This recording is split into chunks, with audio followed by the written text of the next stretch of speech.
اعوذ باللہ من الشیطان الرجیم، بسم اللہ الرحمن الرحیم۔ ناظرین، یہ ملا جلا انفارمیشن کا پروگرام ہے جو ادارہ آپ کی آواز کے اسٹوڈیو سے لے کر آپ کی خدمت میں حاضر ہے۔ سامعین ناظرین، ہمارے ساتھ ابھی جو شخصیت ہے وہ پاکستان مسلم لیگ نواز ڈنمارک کے چیف کوآرڈینیٹر ہے، اس وقت ہمارے ساتھ لائن پر موجود ہیں۔ بیگ صاحب، آپ کو ایک بار پھر ادارہ آپ کی آواز پر خوش آمدید کہتے ہیں۔ جی بسم اللہ، بہت بہت شکریہ راج صاحب آپ کا۔ بیگ صاحب، بڑا اچھا موسم ہے، بزرگوں کے لیے بڑا اچھا موسم رہتا ہے، ہوا بھی چل رہی ہے، دھوپ بھی ہے، چھٹیوں کا موسم بھی ہے، تو سیاست جو ہے وہ تو ختم ہو گئی ہے، پارلیمنٹ کے الیکشن ختم ہو گئے، کوئی بھی کامیاب نہیں ہوا، سب لوگوں نے ووٹ دیے اور بہت ساری تبدیلیاں بھی آ رہی ہیں۔ پنجاب میں ٹرانسپورٹ کو بھی جو ہے وہ فری کر دیا گیا ہے، تو بیگ صاحب ان ساری چیزوں کو آپ کس طرح دیکھ رہے ہیں؟ دیکھیں، جہاں تک تو یہاں کا تعلق ہے تو یہاں تو الیکشن جو ہوئے اس میں ہو سکتا ہے نہلی جو ہوئی سکندر صاحب کی، تو ہمیں بڑا دکھ اور افسوس ہے کہ ہم نے تو ووٹ کاسٹ کیے اور اپنے عزیزوں کا اور اپنے دوستوں کو کہا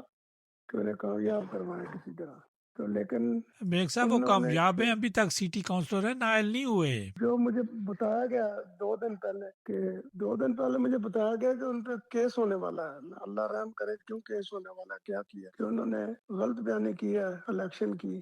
بیگ صاحب، آپ بڑی خبر دے رہے ہیں، ہمارے نالج میں نہیں ہے یہ۔ تو مجھے کل بتایا گیا، جو نا میں بتا رہا ہوں آپ کو، کہ اللہ خیر کرے انشاءاللہ تعالیٰ، اب نہیں تو پھر اگلی دفعہ صحیح انشاءاللہ وہ آئیں گے میدان عمل میں، چھوڑتے نہیں ہیں، جاتے نہیں کہیں، انشاءاللہ تعالیٰ وہ یہی رہیں گے، یہاں رہ کے الیکشن دوبارہ کنٹیسٹ کریں گے انشاءاللہ۔ بیگ صاحب، آپ کی پارٹی ٹھیک جا رہے ہیں، آپ کی ٹیم ساری فٹ ہے؟ اللہ پاک کا شکر الحمدللہ، ہمارے پیارے دوست جو ہیں ہمارے ساتھ ہیں، میں ان کا شکر گزار ہوں کہ وہ ہر جگہ پہ ہمارا ساتھ دیتے ہیں۔ اور تو اب ہمارا جو نیکسٹ پروگرام ہوگا وہ 28 مئی کا ہوگا، جس روز نواز شریف صاحب نے دھماکہ کیا تھا، اور دھماکہ کر کے پوری دنیا میں دھماکہ ہو گیا کہ ایک پاکستان جو ہے پہلا اسلامی ملک ہے جس نے بے انتہا وہ ایٹمی طاقت بنے عمل تھے، آپ کی پارٹی کو کریڈٹ جاتا ہے، پورے پاکستان کو کریڈٹ جاتا ہے، لیکن آپ پورے کی پارٹی کو پاکستان، جاتا ہے، آپ کے وزیر اعظم کو، اس ٹائم کے وزیر اعظم کو جاتا ہے۔ تو اس بیگ میں کوئی صاحب، آپ کا شک نہیں۔ بہت شکریہ، آپ نے قیمتی ٹائم ہمارے ساتھ شیئر کیا۔ راز صاحب میں بہت مشکور ہوں آپ کا، بہت آلویز ویلکم۔